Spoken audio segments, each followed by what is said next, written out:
Hey, good morning, everyone. How are you? It is Monday, July 6th, and it is time for Mantra Monday. But first, how was your weekend? How was everyone's weekend? I got sunburned.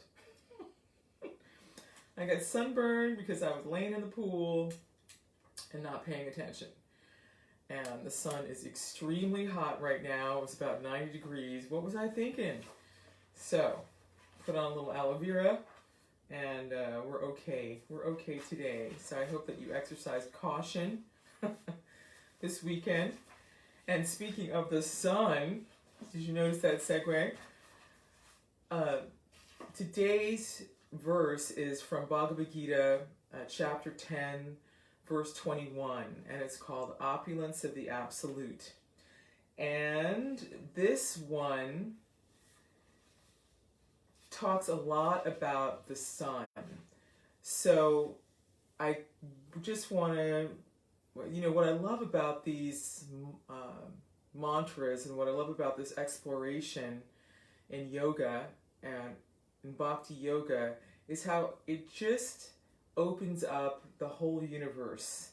And the sun actually is considered to be one of the Lord's eyes. It's something that gives us vision, right? It gives us vision during the day, and then its counterpart is the moon and also the stars, gives us night vision, gives us vision at night. So that is kind of a major theme here in this mantra.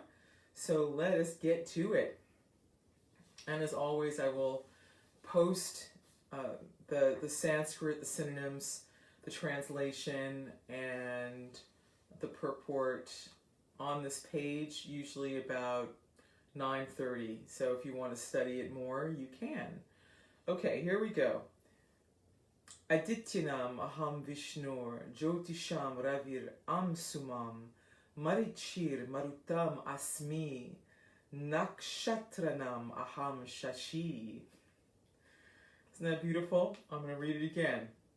Ādityānām aham viṣṇur, jyotiṣāṁ ravir aṁśumān, marīcir marutām asmi, nakṣatrāṇām aham śaśī. Word for word translation. Ādityānām, of the Ādityas, aham, I am, Viṣṇu, the Supreme Lord, jyotiṣāṁ, of all luminaries, raviḥ, the sun, aṁśumān, radiant, marīci, marutām, of the Maruts, asmi, I am, nakṣatrāṇām, of the stars, aham, I am, śaśī, the moon. Let's see who's here this morning. Hey Bob, good morning Bob. I hope you had a good weekend. I don't know who the other person is. Welcome to Mantra Monday. I'm doing Bhagavad Gita and Opulence of the Absolute. And this is chapter 10, so named, and verse 21. So now I'm going to read the translation. Of the Ādityas, I am Viṣṇu. Of lights, I am the radiant sun. Of the Maruts, I am Marīci. And among stars, I am the moon. There's some backstory to this, as there always is, and I will get into that. Okay, so here's the purport. There are 12 Ādityas, of which Kṛṣṇa is the principal. Among all the luminaries shining in the sky, the sun is the chief, and in the Brahma-saṁhitā, the sun is accepted as the glowing eye of the Supreme Lord. There are 50 varieties of wind blowing in space, and of these winds, the controlling deity, Marīci, represents Kṛṣṇa. Among the stars, the moon is the most prominent at night, and thus the moon represents Kṛṣṇa. It appears from this verse that the moon is one of the stars. Therefore, the stars that twinkle in the sky also reflect the sun.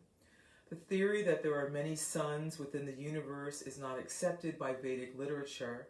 The sun is one, and as by the reflection of the sun, the moon illuminates, so do the stars. Since Bhagavad Gita indicates herein that the moon is one of the stars, the twinkling stars are not suns, but are similar to the moon. Okay, so at the end of that verse, you get a little bit into Vedic cosmology and Jyotish, which is the way of, Jyotish means light. Jyotish is the way that astrologers that are practicing Vedic astrology refer to this system of astrology and understanding the movements and the mechanics of the universe. And the other word here was nakṣatra. So if you follow Vedic astrology at all, you will hear this word nakṣatra come up a lot. Again, nakṣatra means star. So we've been having a beautiful full moon lately. I've been enjoying that. I hope you have. About the past 3 or 4 nights. At nighttime, it's just been bathed in moonlight.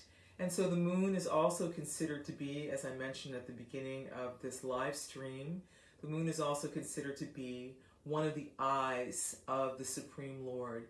So this again is a different way in which we can remember our connection to the Supreme as we go about our daily lives.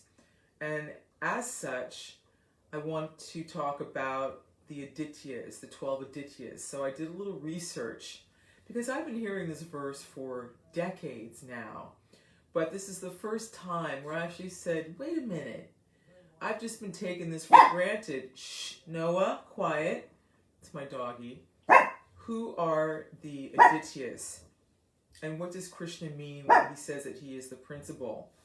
So when I did my research on this and went into it a little bit deeper, first of all, who is a deity and who is deity? Aditi and deity. So these were two women. They were sisters, and Aditi was married to Kasyapa Muni. Kasyapa Muni was a very, very powerful yogi. Very, very powerful, and he could manifest all kinds of things. That's a story for another day about Kasyapa Muni and Aditi, but suffice it to say that they were living as man and wife, and they were very, very spiritually powerful people. And her sister, Deity, was also a very powerful person. So, being married ladies, they had children, and Aditi, with her husband Kasyapa Muni, their children are known as the 12 Ādityas. So let me read who they are according to the Viṣṇu Purana. Okay, so in this verse, Kṛṣṇa says that of the Ādityas, he is Viṣṇu.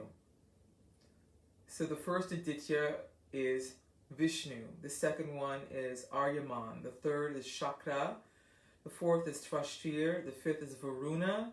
The sixth is Duti. The seventh is Bhaga. The eighth is Savitir. The ninth is Vivashvat. The 10th is Amsa. The 11th is Mitra. And the 12th is Pushan. So this is what I thought was so incredibly cool. So in other words, Aditya, meaning of Aditi, again, refers to her offspring. They are representatives of different aspects of the sun, and the sun as it moves throughout the year.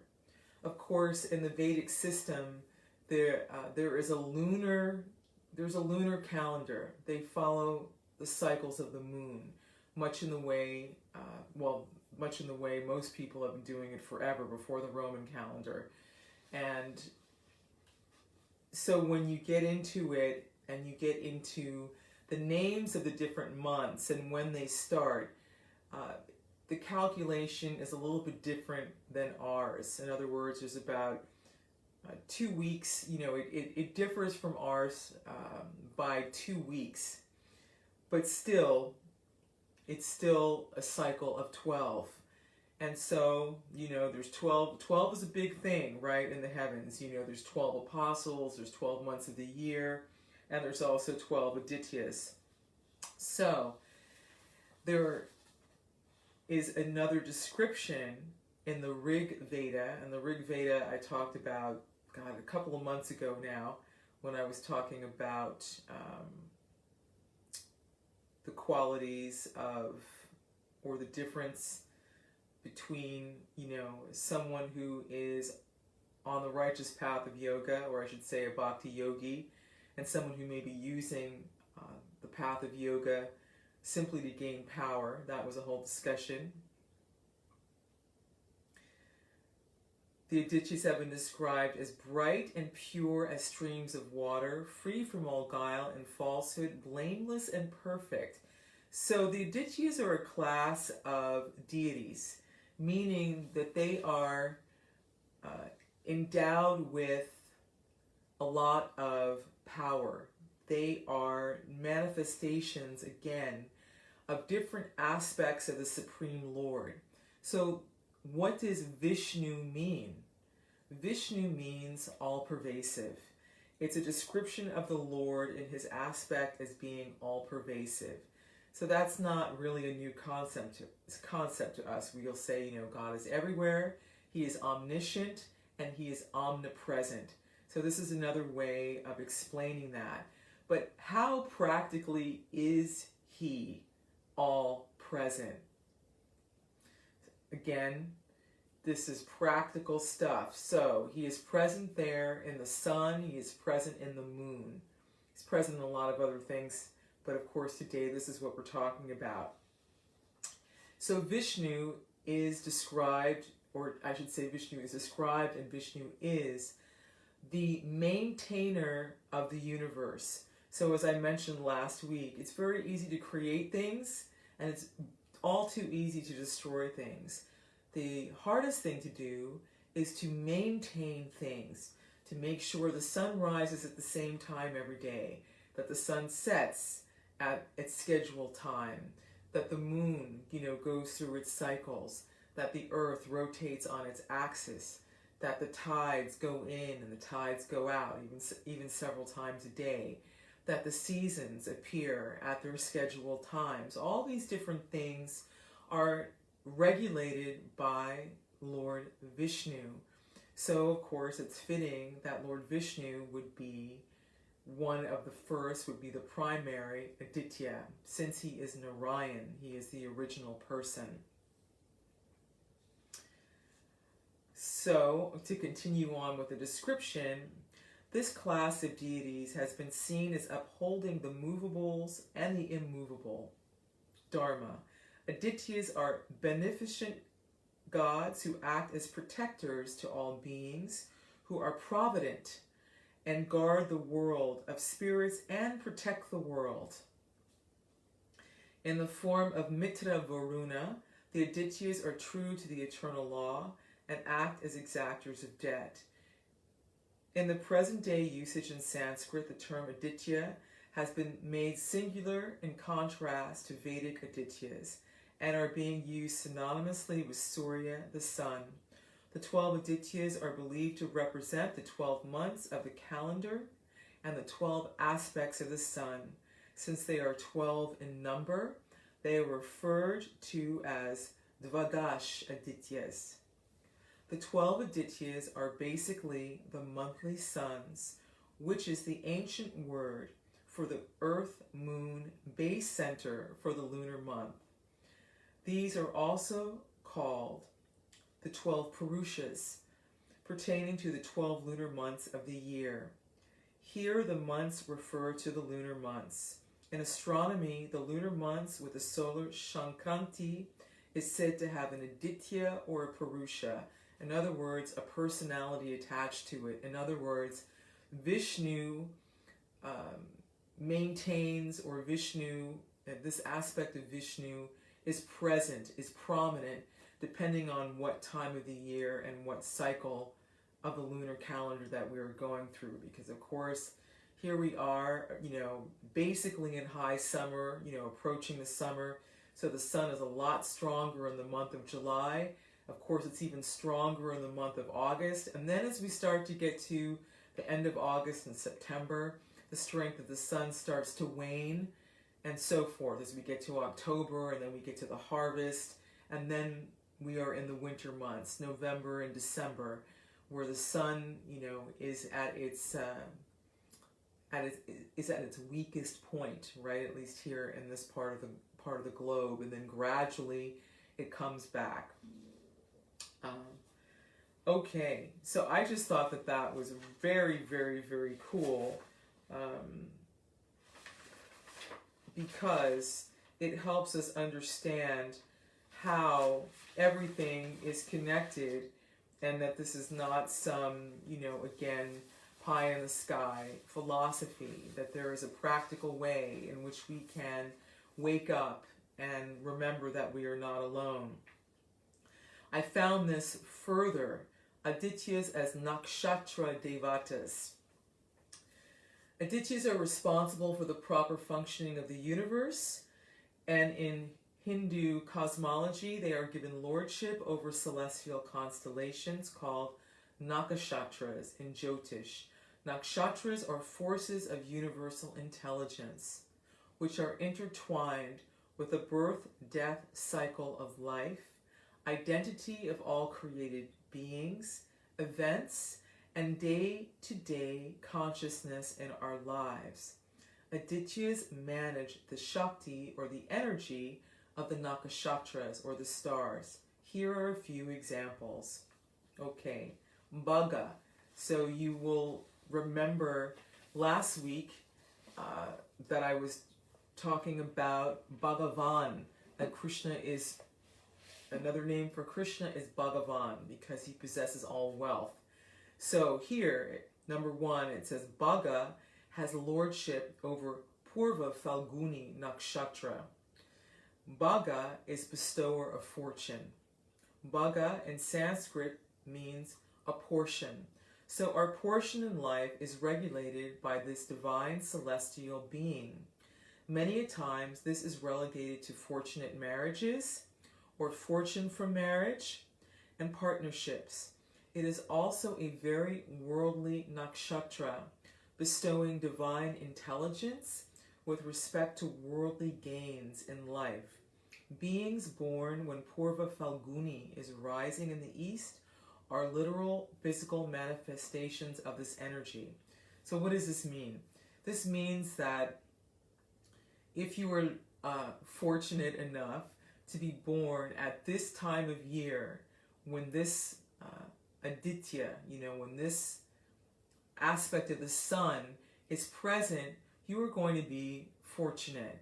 You could marry well, you could inherit money that way, or you could have a very profitable business partnership, for example.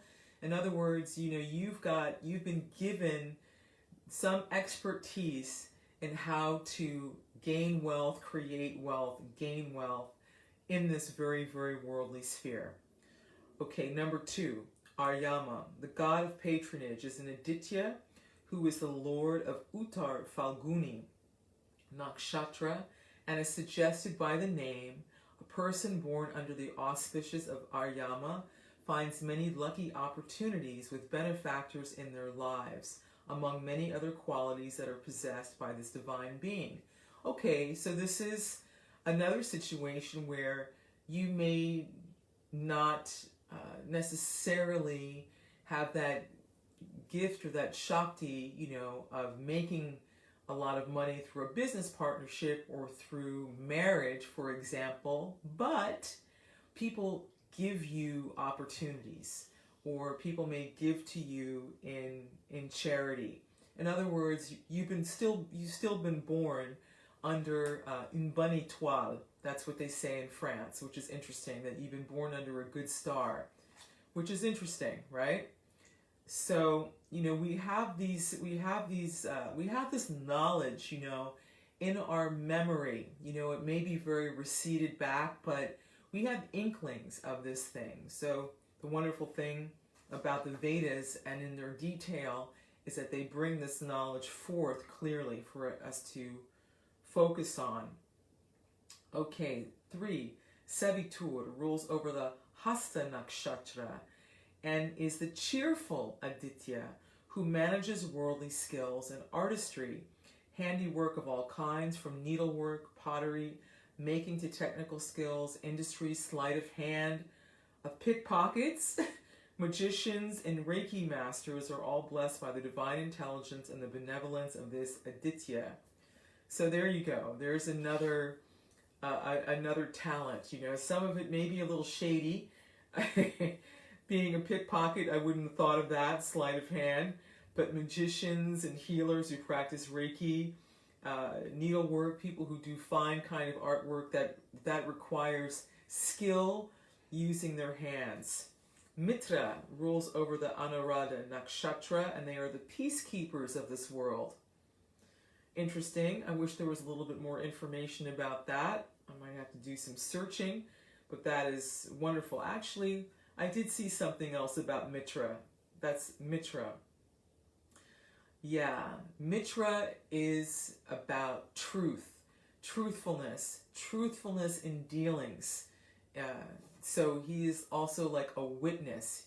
He's actually named here as well. So in everyday dealings, you know, he is present. So that's very interesting, you know, when we think about the sun and we think about the sun illuminating everything, and we think about, you know, the power of light to see everything, right? So in order to be able to see whether dealings are being conducted honestly or whether they're being conducted dishonestly. So this is another aspect. So this particular Ādityā, Mitra, he is present and he is like a witness. He oversees such things. Very, very interesting. Very cool. So here he's just being referred to as a peacekeeper in the world. But if we unpack that and we look into that more deeply, if there's some dishonesty, right, in business dealings or contracts and so forth, and someone finds out about it, there's going to be some trouble.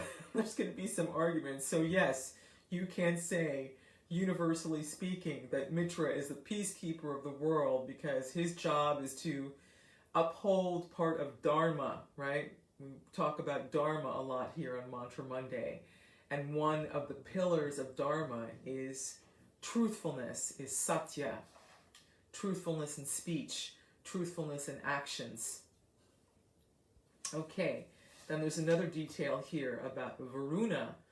Varuna rules over Shatbishak nakṣatra, the nakṣatra of 1,000 healers, and gives a person intelligence about all sorts of medicine.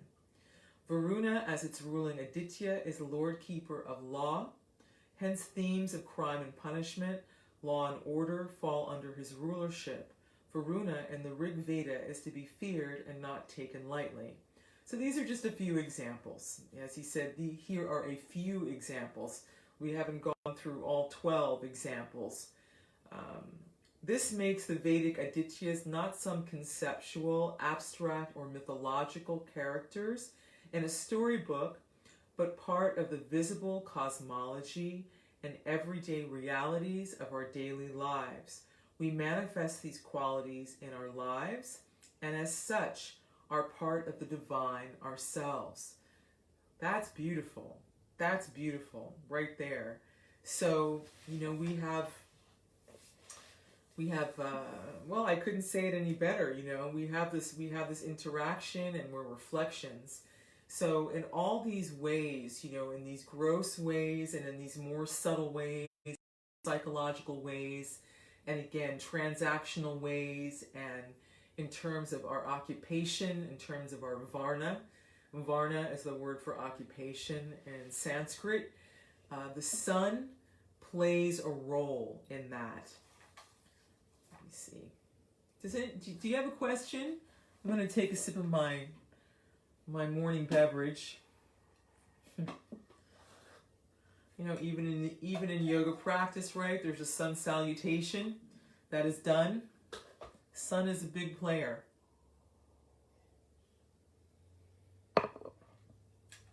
Okay, and there's more. I mean, this is very interesting.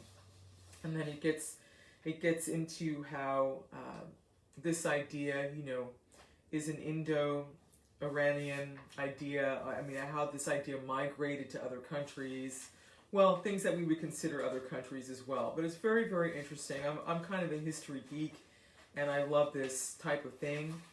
And, you know, these mantras are there for our edification. They're here for our upliftment. They are here to give us clarity. But they are also historical as well. And it helps us see how we're all brothers and sisters and how everything is tied together. Okay, so let me get back to this verse. Of the Ādityas I am Viṣṇu, so I think we covered that pretty well. Of lights I am the radiant sun, we covered that. And of the Maruts I am Marīci. That is something I wanted to actually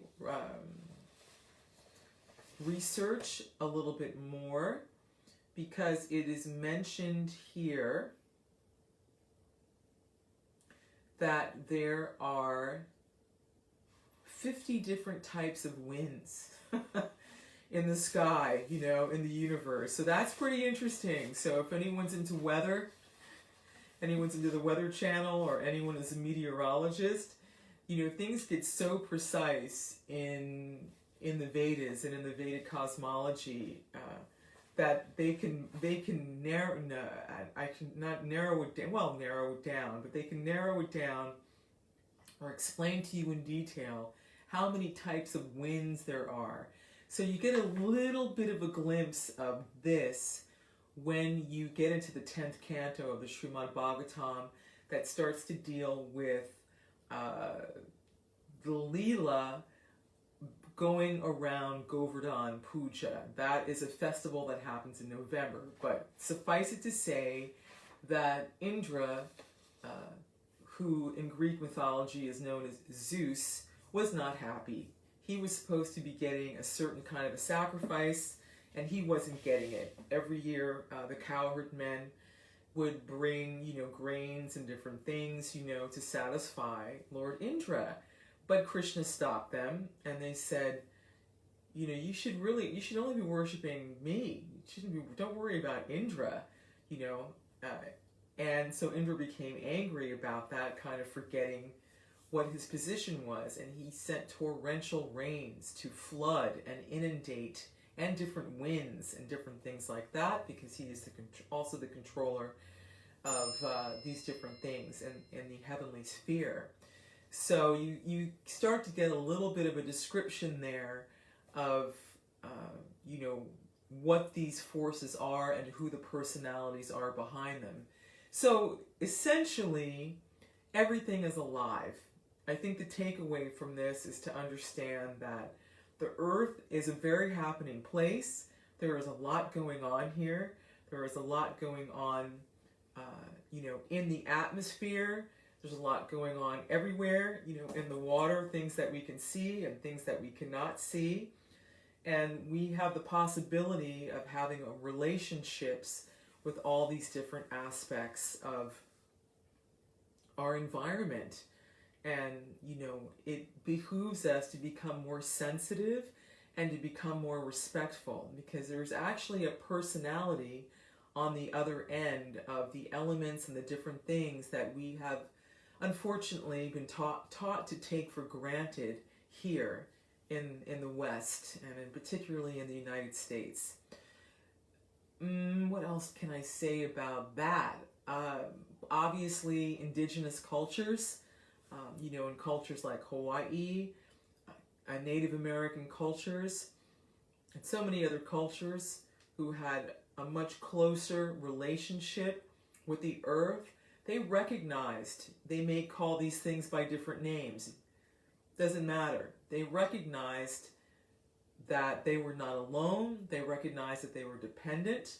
They recognized that giving respect and giving honor and giving thanks for these different elements that were supporting life is really, really important. And that there were personalities behind everything. So, on that thought and that note, that is the conclusion of this part of our Mantra Monday for this week. But I also wanted to let you know about a giveaway that I'm doing. I am giving away these really cool holographic stickers. They glow in the dark. Speaking of vision, so these are things that you can put on your bike or you can put in your car window when you're driving around, and it will give you a little bit of a reflection. I meant to pull that out before I started this, but I spaced it. So let me go ahead and get that out for you so I can show you.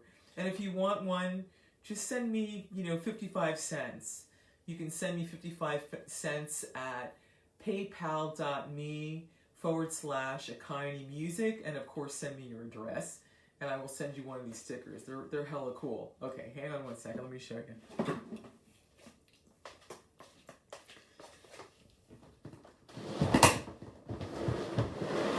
Let me show you what these are like.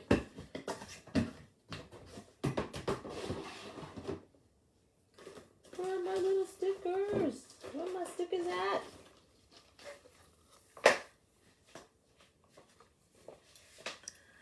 Where are my stickers at? Hey, who's there? Hey, Morel. Hey, good morning, girl. I'm doing a giveaway today. I did it last week on Instagram, but it's only fair that my Facebook peeps get a chance today too, just for watching this. So look, check these out. Are these not cool? These are these really cool holographic stickers made by a great company. They're die cut, they're waterproof, and they glow in the dark and they reflect light really well. So if you'd like one of these, just send me 55 cents. Send me the cost of postage, and I'd be more than happy to send you one. You can stick it on your bike. So, again, that link is, well, I'll put the link up in the thing. But it's paypal.me/ahaṁ, and you can have one of these awesome stickers. Woohoo! So, that is it. If y'all don't have any questions about today's mantras or anything that you want to add to it, because it is such a beautiful, beautiful verse, I will sign off for now. And I will see my other peeps over on Instagram at 9:35 a.m. All right, so have a great rest of your week. I just want to thank everyone for all the comments. Morel, hope to see you sometime soon on the music video that I've done. I'm glad you're all enjoying that. I really do appreciate it. Yeah. Okay. I'll see you all on Instagram soon, if you can be there. Bye-bye.